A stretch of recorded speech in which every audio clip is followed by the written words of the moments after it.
Garnet's Universe. Guys, this is going to be a really short review. I'm just going to throw that out there right here at the very start of this thing. And I'm not going to worry about the spoiler warning because honestly, you can't really spoil this episode since the majority of what happens in it isn't actually part of the canon. Basically, this is a story that Steven tells to Garnet that he just kind of makes up on the spot for her. It's filler, but it's adorable filler and completely harmless. Now, the episode starts out with one of my favorite scenes in the entire series. You see Garnet coming back from a mission to what seems to be an empty house. Steven is nowhere to be seen. And this seems to puzzle her for a second until she realizes that he's climbed up into the rafters of the house and is waiting to jump down on her. And you can see the moment when she realizes he's there, and then she kind of moves into position to let him do it, and he bounces on her hair. And it's just this cute mother-son moment between Steven and Garnet.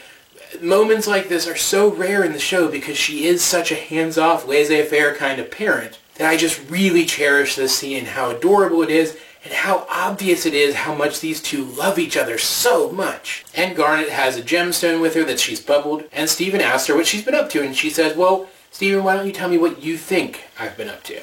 And this is when he tells his story.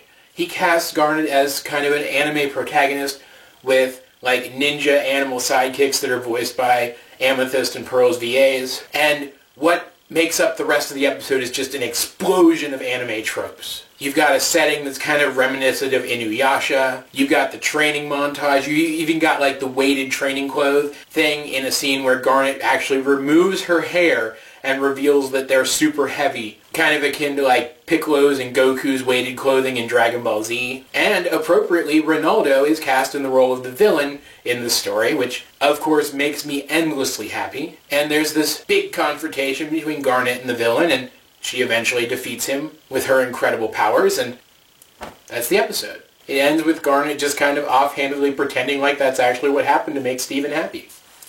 And it's just so freaking cute, I can't even stand it. Obviously, it's not actually what happened. Obviously, this is not a canon adventure. And the first time I actually watched through the series, I was actually really pissed off at this episode because I wanted more lore stuff. And regardless of what people try to spin about this episode, that every episode is canon, so this episode has to be canon too. This must have really happened. Garnet must have a secret life. No, she doesn't. It was a story that Steven told to her. It's entirely canon that Steven told a story to her. There are no lore secrets hidden in the story that Steven told to Garnet. This gemstone isn't some super important gemstone that bestows magical powers on the people who hold it. This is just a fun bit of filler. And I do mean fun. This is a really, really fun episode. It just doesn't have anything to do with the overall plot of the series, unfortunately. Watching it again after the fact, I've really gained more of an appreciation for this episode. The little touches here and there that I didn't pick up on the first time through, the references and the attention to detail in creating this kind of mock anime world. While this episode is on a very short list of episodes that I feel like someone trying to get through the series and get caught up